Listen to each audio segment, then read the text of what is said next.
But the last thing we need to own is our identity as children of God personally.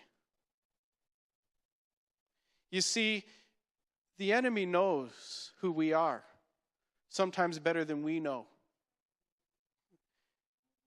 It was like Mike was saying earlier, I had to own my identity to be released. The enemy knows who we are sometimes better than we know. And he wants to rob you of your identity and weigh you down and oppress you so that you don't rise up into God's calling and purpose for your life. And so where the real warfare hits is you alone in your own personal life. Did God really say?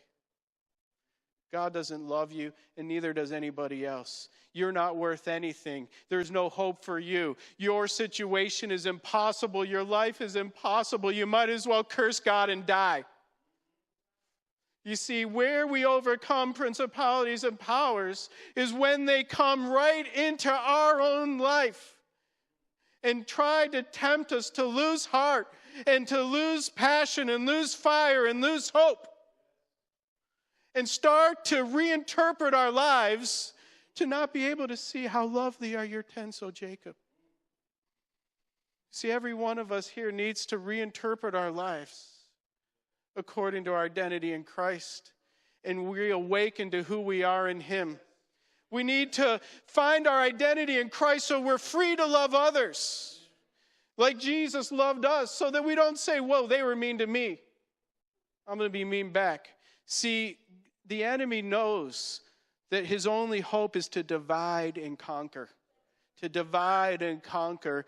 And just like those Israelites in the wilderness, we can find faults with each other. I mean, you stare at me long enough, you can make a laundry list bigger than the Bible. And that's the gift, but not from God. But God calls us to cover one another's faults in love. He wants us to let those walls come down in our own hearts so that we love this world as Christ has loved us, so that we love each other as Christ has loved us, so that we are a different people in a different kingdom on the face of this earth, so that the world will see Jesus.